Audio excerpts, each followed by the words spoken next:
and all the functionalities of what annuities are? Well, annuities have gotten a bad reputation, and sometimes again, everything we're discussing now, I would say you sit down because we're just having a conversation now. Right. It's a lot more.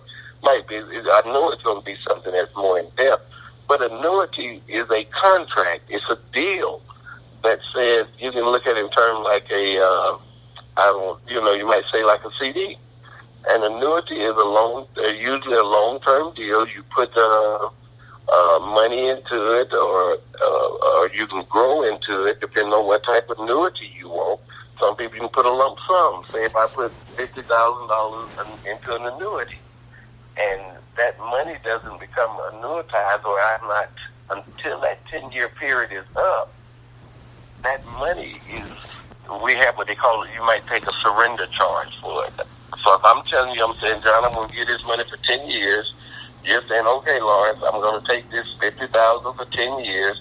It could be a guaranteed rate, like 3%, depending on what how you feel about what I want to say. Are you a moderate investor, conservative? If you just want to protect your principal, that's the key thing about annuities. 99% of them protect your principal, meaning it doesn't necessarily have to be in market. I'm just putting it over there, letting it grow. It might not grow at the same rate as some other things, but the principal is protected. The reason we do deal with an annuity, when you're doing an annuity, you put it in there not needing that money for that period of time. In other words, if you don't have sufficient cash on hand, you don't want to have to go back there and get it 2 years later because there's normally a large surrender charge, or you're going to lose money by taking it out early. Mm-hmm. Okay. So, do you recommend people that has long sum of money do annuities? Well, you can, and again, we'll say on an individual case by case basis. A lot of times, I recommend them for like middle aged to younger people. Let me tell you this way. John, you've heard about when people hit the lottery? Yeah. Mm-hmm. They'll actually, either they want a lump sum or they want an annual amount. Right. That money is sitting in an annuity. You've heard some of these commercials where it's your money and you want it now. That money is sitting in an annuity. And when you hear people say, well, we'll give you the money now and take your annuity, that means they're willing to let that money grow. You're not going to get the full amount.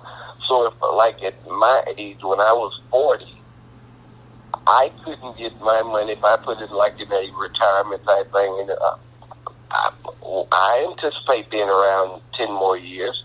So 10 years wouldn't bother me. It wouldn't hurt me at all. We just need to make sure a lot of times people sometimes have a tendency to look at the elderly. I would not take a person that's 70, 80 years old and have them put money in an annuity. Not from an individual's perspective. Now, keep in mind, you can put money in an annuity for a child or a grandchild. So, again, it all depends on the situation and what you're looking to do.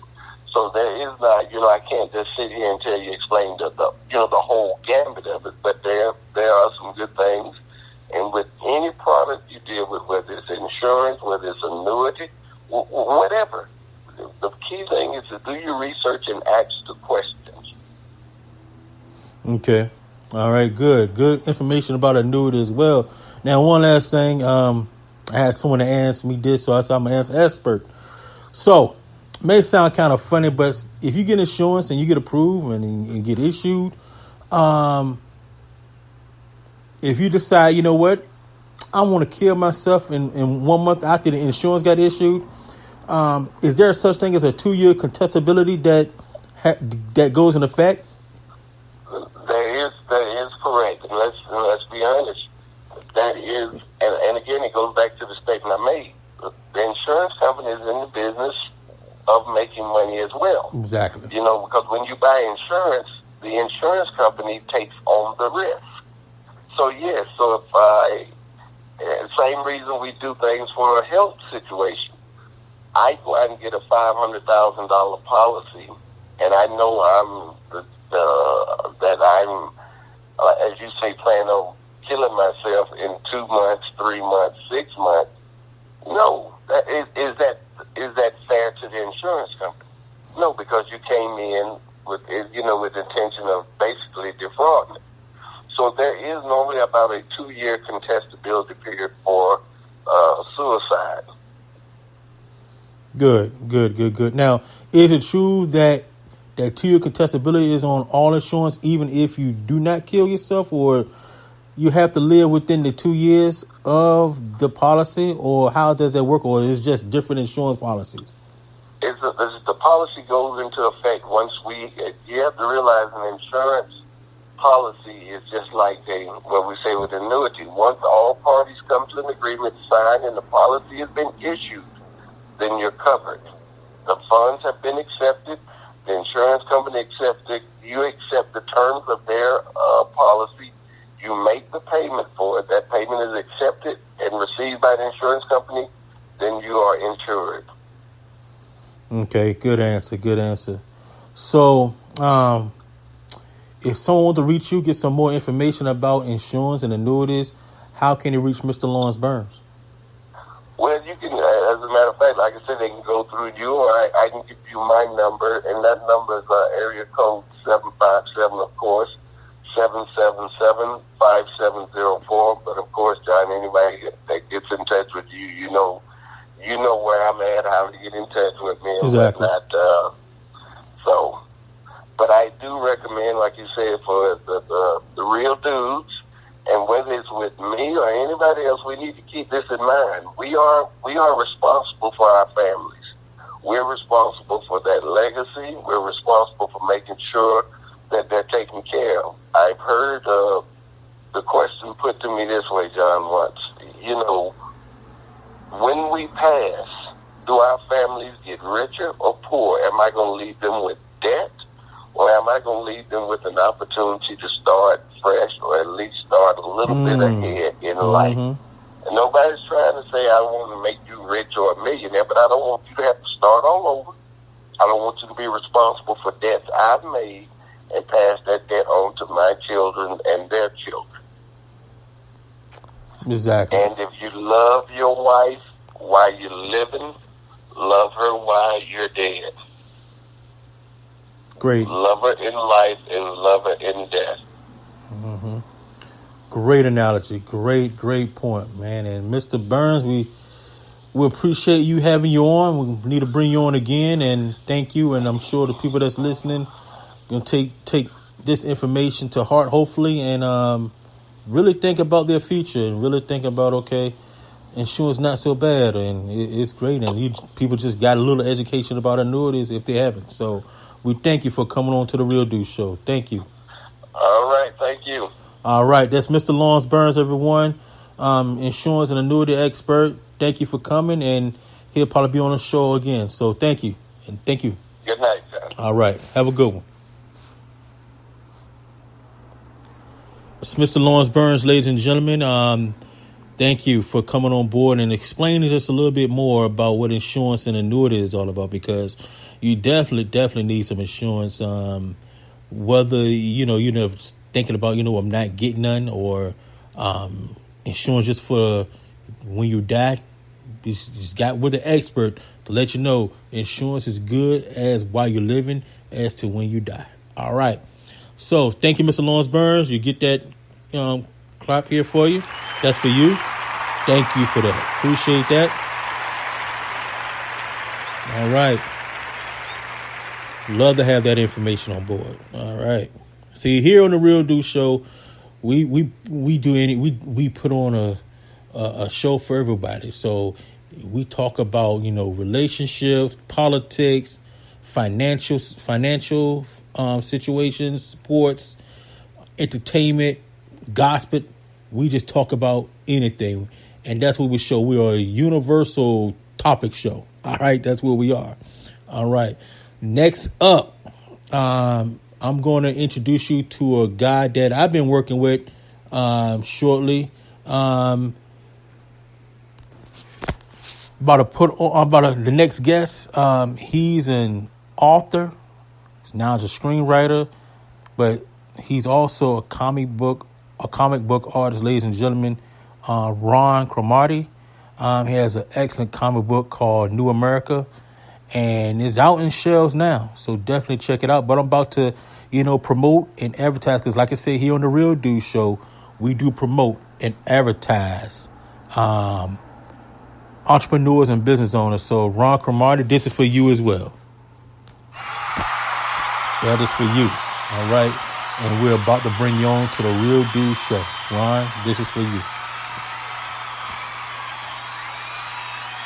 All right. You are so welcome. You are so welcome. So without further ado, let's bring them on. All right. All right, ladies and gentlemen, here on the Real Dude Show, I'd like to welcome Mr. Ron Cromartie, the author of New America. Welcome to the Real Dude Show, my man. Hey, man, how's it going? Everything's going good, man. Glad to have you finally here, man. And I'm just excited about what you're doing, man, for your career, man. And I just want to bring you on to help you promote and let people know about not only New America, but what you got working on as well. So explain to the audience, man, who you are, what do you do, and your bio a little bit. Okay, my name is Ron Cromartie. I'm originally from Wilmington, North Carolina, and I went to school in Charleston, and I moved up here probably about 10, 15 years ago. And writing is my thing, so I love writing. I'm more of a novelist than anything else, but I write novels, comic books. I mean, you name it, I write it. I just love writing. I just love the art of writing, basically. So, but yeah, I love just writing novels and stuff, and also write comics and stuff. I try to write about stories about people of color. Right. Because we have stories, we have great stories that haven't been told, and so I try to focus on people of color and people that's done like amazing things in history. Okay, great. Now let's explain to the audience what made you come up with the awesome concept of the comic of New America. What triggered that brain to make you come up being creative to come up with that story? Well, for me, it's a few things. Number one, I was raised by 5 amazing women, so I love stories with strong female leads. And now you're starting to see it more often now, but for a while you just didn't see females were always the supporting character or the love interest. Right. Well, in a lot of stories, you'll see the female, like the guy, his love interest will die or something happened to her, and then that triggers him, and then he goes out and becomes a hero. So the female was always used to me as a pawn or just a side character, and I was like, well, no, we could do better than this. So, and then I would go to stores and stuff, and I would look for books with like strong female leads and stuff like that, and I just never saw it. So I went to the store one day, and I was looking for like a good spy story, because I love spy stories, and I said, let me look for a female spy and maybe an Arabic female, and I never saw it. Mm. And I said, man, I don't think anybody's written an Arabic female spy story. And I was like, I'm just gonna write it. I'll make one. So I just never saw it, so I said I just created myself. Okay. And how long did it take you to actually come up with the story itself? Oh yeah, I forgot another part. I have a friend named. Part time I bounce and stuff at like clubs and bars and stuff like that, and so I meet a lot of interesting people while I'm working. And I met a friend named Nadine. She was from Tel Aviv, and she had a story where she came here and she had some problems back home in her family, and her family was kind of making her come back home and stuff like that. And the more I listened to her, the more I was like, man, this would make a good story. So I kind of took my love for spies and female strong leads and her story and combined it all together. Okay, wow. Interesting. So we turned it into a book, and we turned it into a screenplay, of course. Now, what made you decide to turn it into a comic?